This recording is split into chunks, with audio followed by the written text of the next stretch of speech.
December 11th, 2022. Only, 20 more days in this month so that we can get some fitness in. Anyway, supposed to have play date with Grant Foreman. He unfortunately is feeling a little under the weather, so I am going to be training by myself today. I did bring my computer with me as I have to work because that's the nature of the beast when you are a full-time lawyer. And so that I have to work my nuts off during the other 3 seasons of the year so that I can play during the summer, or at least not work as much. All right, so training has been a little bit interesting this past week because I got my second COVID booster and it knocked me around a little bit and just could not train, couldn't do anything. And I've been weighing myself daily because I am bound and determined to get back to 250 pounds. I had just a little bit of history. 2018, I was 310. I dropped down to about 235, just a little under 240 during COVID 2020. And I have gotten myself back up to 265. And my body has been staying in homeostasis at 265 now for a good while. And now that I am weighing daily, I normally had a fear of the scales. As a person who has, kind of fought his weight for many years, I've always been fearful of the scales, and so that I have now made that part of my normal daily routine. That's step one. Step two is acknowledging that you have you eat too much. And for me, that's between the hours of 8 and 10, that's when my feedback turns on. So anyway, I've acknowledged the problems that I have in order for me to be able to get there. Now, whether or not I can is a different story. You can't out-train a bad diet. And it's not that I have a bad diet. I have a great diet. I eat very wholesome foods. I don't rarely eat anything processed. I don't drink any calories other than my protein shakes. I don't drink soda. I don't drink anything sugary. But my issue is I like to eat, and I like to eat too much. And so slowly weaning myself off those large meals is becoming extremely difficult. And being accountable is the main thing. That's the reason why I'm tracking. That's the reason why I am doing daily weigh-ins. But anyway, just a little observation. So I had my second COVID booster on Tuesday night. And the next day I was immediately 5 pounds heavier, which was a red flag in regards to inflammation and in regards to my body responding to it. Felt horrible, couldn't do anything physically as a result of said inflammation. And today, which is like 4 to 5 days after the fact, is the first day I am back to 265. And I have been eating the same foods, been right on the cusp of my maintenance calories, even though my Fitbit has me in a calorie deficit. And therein lies have a tendency to overestimate what we do and us underestimate what we consume. I'm not being meticulous in weighing everything yet, but I will get there the more regimented I become with this process. I know way too much about diet and exercise to not put it upon myself to be accountable and to come up with positive habits that get me to where I want to go. And physically, I feel great. I think 265 is my body's homeostasis weight. However, just to be realistic, at 53 going on 54, that's not sustainable long term, and so I need to slim down. I acknowledge that, and so my goal is to be under 250 before I go to Sydney in the March. So yeah. One at Muscle Holler as we get the wood ready to keep us warm. So started out about 45 degrees in here, got the fire going, got the wood split. Now let's get the blocks in. Thought I better get me some training wood that at least looks like what we anticipate Sydney will be like.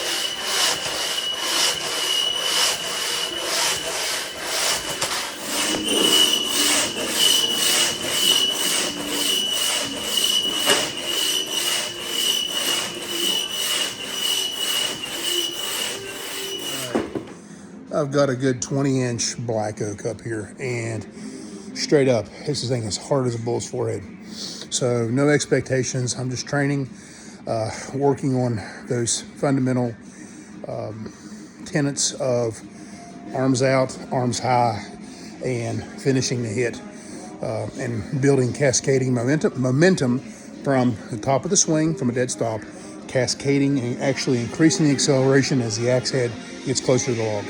So that's what I like to call cascading momentum, because it builds upon itself and becomes a whip at the very end.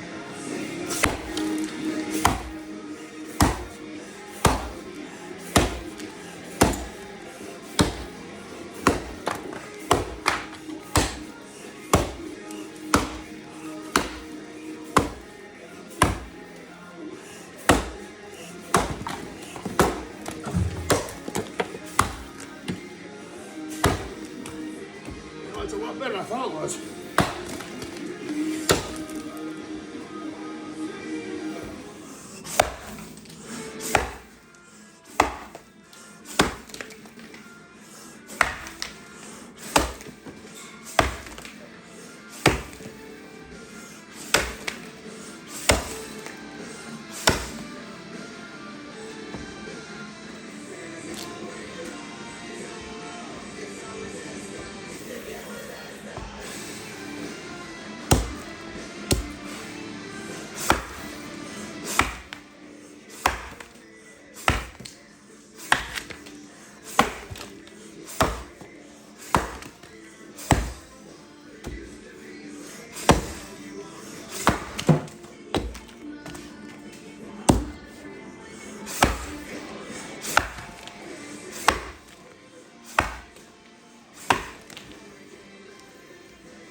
All right, got some more of this dry rotted sugar maple. First hit is always questionable, and after that we know what's going to happen. Could be hard as a bull's forehead. It could be not hard at all.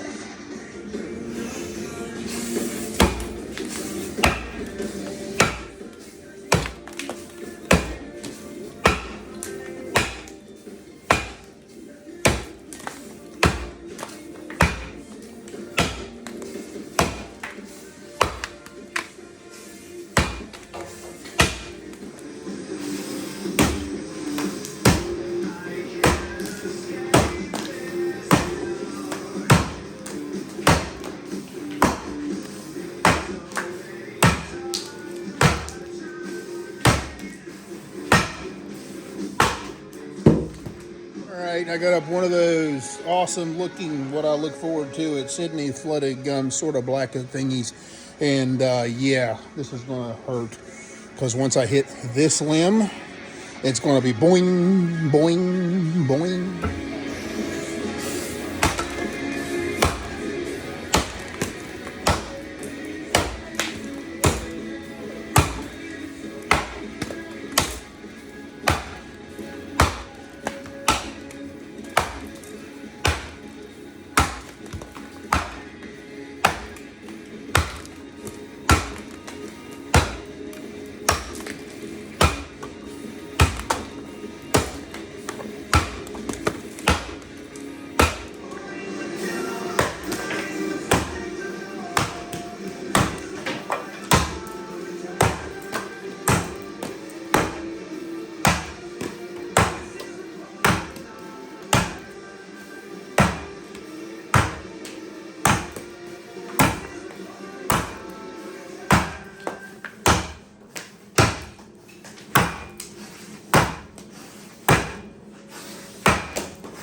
Got a little 12-inch sugar maple that's rotten, probably, maybe, who knows. Find out when I freaking hit it.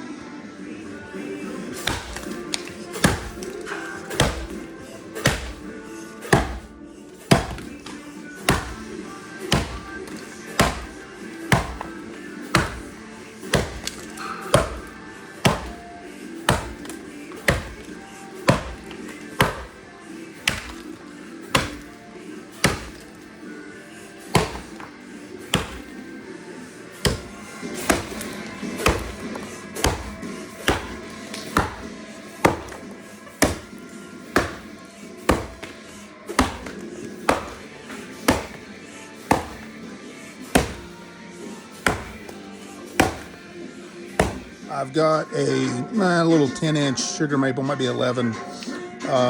It could be good, could be bad, don't know till I hit it, so we'll adapt and cut it.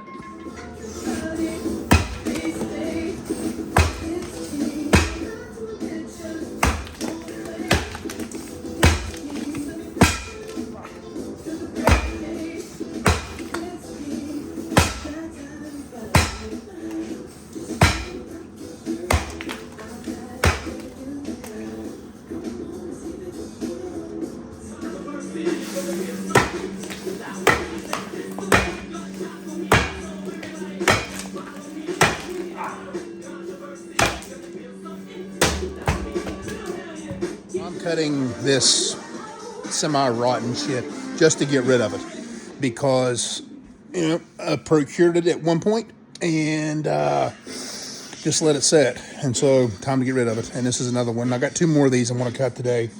And I'm feeling, I'll tell you one thing, straight up, cutting that one really uber hard fucking black oak, that took it out of me. That was freaking hard. Ugh.